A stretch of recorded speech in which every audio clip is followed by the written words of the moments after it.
এই পৃথিবীতে না জানি কত মানুষের কত কিছুর চাহিদা থাকে এবং তারা প্রতিদিন প্রতি মুহূর্তে ঠাকুরের কাছে সেই চাহিদা পূরণের জন্য প্রার্থনা করতে থাকে। কারো চাহিদা পূরণ হয়, কারো বা হয় না। আপনার আমার সারা জীবনে এই রকম বহু চাহিদা ছিল, আছে আর থাকবে। এই সব চাহিদাগুলির বা স্বপ্নগুলির কিছু হয়তো পূরণ হয়েছে, বা দেখা যায় বেশিরভাগগুলোই পূরণ হয় না। অথচ মানুষ তাদের এই সমস্ত স্বপ্ন বা চাহিদা পূরণ করার জন্য নানা উপায়ে নানা পথ অবলম্বন করে, তবুও তারা ব্যর্থ হয় বারবার। কিন্তু আপনি কি জানেন, এই পৃথিবীতে এমন মানুষও আছেন যিনি তার প্রতিটি স্বপ্ন বা চাহিদাকে পূরণ করতে সক্ষম হয়েছেন? ঠিক যেন কোনো ম্যাজিশিয়ানের ম্যাজিক, ঠিক যেন কোনো এক চমৎকার। আর চমৎকার আমাদের এই পৃথিবীতেই হয়, এই বাস্তব দুনিয়াতেই হয়, এবং তা মানুষের দ্বারাই সম্ভব। এই কথাটি একটি মানুষ প্রমাণ করে দিয়েছে। এই মানুষটি হলেন একজন সাধারণ নাগরিক, ঠিক আপনার আর আমার মতন একজন সাধারণ মানুষ, যিনি জানতেন না তার জীবনের উদ্দেশ্য কি, লক্ষ্য কি। একজন বেসাহারা বেপরোয়া মানুষ। হঠাৎ করে এমন কি হলো মানুষটির জীবনে, এমন কি অলৌকিক ঘটনা ঘটলো মানুষটির জীবনে যে তার গোটা জীবনটাই পাল্টে গেল। দেখতে দেখতেই সে একটি ব্যবসা শুরু করে ফেললেন, এবং শুধু তাই নয়, তিনি ব্যবসাতে সাফল্যও পেলেন এবং খুব বড় বিজনেসম্যান হয়ে গেলেন। নাম যশ প্রতিপত্তির অধিকারী হয়ে উঠলেন সেই মানুষটি, যার জীবনে কোনো লক্ষ্যই ছিল না, কোনো উদ্দেশ্যই ছিল না। ঠিক যেন নিজেই নিজের হাতে নিজের ভবিষ্যৎ লিখে চলেছিলেন। কিন্তু শুধু এইটুকু ঘটনায় তেমন অলৌকিক কিছুই দেখা যায়নি তার মধ্যে।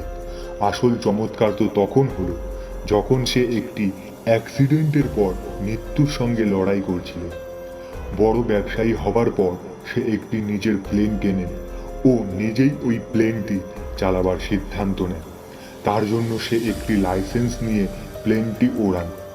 একদিন এই রকম প্লেনটি যখন তিনি চালাচ্ছিলেন, তখন প্লেনটির ইঞ্জিন খারাপ হয়ে যায় এবং প্লেনটিকে এমার্জেন্সি ল্যান্ড করানো ছাড়া তার কাছে কোনো পথ খোলা ছিল না।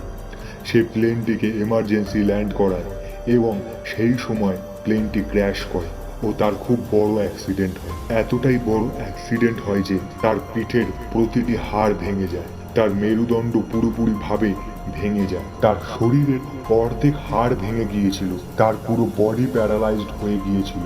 এমনকি সে নিজে থেকে শ্বাস প্রশ্বাস চালাতে পারছিলেন না, মেশিনের মাধ্যমে শ্বাস প্রশ্বাস চালাতেন। সে শুধু তার চোখের পলক নাড়ানো এবং কানে শোনা ছাড়া আর কিছুই করতে পারছিলেন না। কিছুদিন চিকিৎসা করার পর ডাক্তার সিদ্ধান্ত জানিয়ে দিয়েছিলেন যে তিনি আর ঠিক হবেন না, তাকে আজীবন মেশিনের সাহায্যে শ্বাস প্রশ্বাস চালাতে হবে। আপনার কি মনে হয় ওই ব্যক্তির তারপর কি হতে পারে? বন্ধু, আপনি কি কখনো এই রকম কন্ডিশনের একটি পেশেন্টকে কখনো ঠিক হতে দেখেছেন?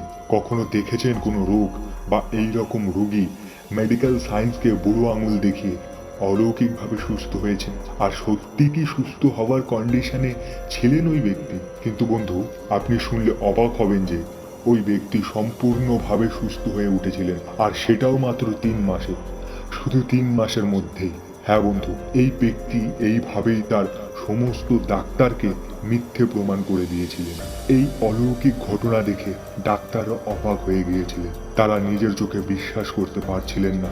একজন রোগী যার শরীরের অর্ধেক হাড় ভাঙা, বডি প্যারালাইজড, এমনকি যে নিজে শ্বাস প্রশ্বাস চালাতে পারছিলেন না, সেই রোগী মাত্র 3 মাসেই হাসপাতাল দিয়ে নিজের পায়ে হেঁটে বাড়ি ফিরলেন। এমনকি অলৌকিক ঘটনা ঘটল তার সঙ্গে। তিনি সুস্থ হওয়ার পর যখন তিনি তার সুস্থ হওয়ার কারণটি জানালেন, তখন সেই কারণটি শুনে সবাই অবাক হয়েছিল, এবং আপনিও সেই কারণটি শুনলে অবাক হবেন। তিনি জানান, ডাক্তার যখন বলেছিলেন সে আর সুস্থ হবেন না, তখন তিনি ডাক্তারের কথা শোনেন এবং মনে মনে ভাবেন যে একজন ডাক্তার তার ভবিষ্যৎ ঠিক করে দিতে পারেন না।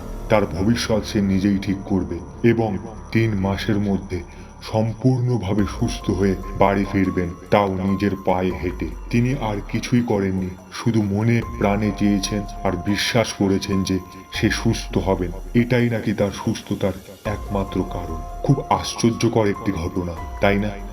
যেখানে কত মানুষ দিন রাত প্রার্থনা করেও কিছু পায় না, সেখানে একটি মানুষ হাসপাতালের বিছানায় শুয়ে শুয়ে সে যা চায় সেটাই পায়। এই মানুষটি আর কেউ না, আমেরিকার একজন নাগরিক মরিস গুডম্যান, যিনি তার এই অদ্ভুত ঘটনার জন্য দ্য মেরিক্যাল ম্যান নামেও পরিচিত। পরবর্তীকালে সে আমেরিকার খুব বড় মোটিভেশনাল স্পিকার হিসেবে খ্যাতি লাভ করেন। এই ক্ষমতাকে ডাক্তাররা সাবকনসিয়াস মাইন্ডের শক্তি বলেছেন, যা নাকি আপনার আমার সকলের মধ্যেই আছে, যার সাহায্যে নাকি সকল মানুষ তার ইচ্ছে মতো পছন্দ মতো জীবনযাপন করতে পারে, সকল চাহিদা পূরণ করতে পারে।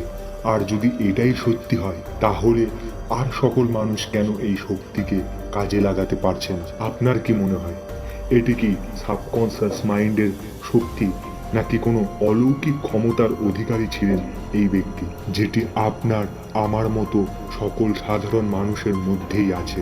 আপনার মতামত কমেন্ট সেকশনে অবশ্যই জানাবেন। আজ ভিডিও এখানেই শেষ করছি, ফিরে আসবো আবার একটি মিস্ট্রি নিয়ে এই মিস্ট্রি টিভিতে।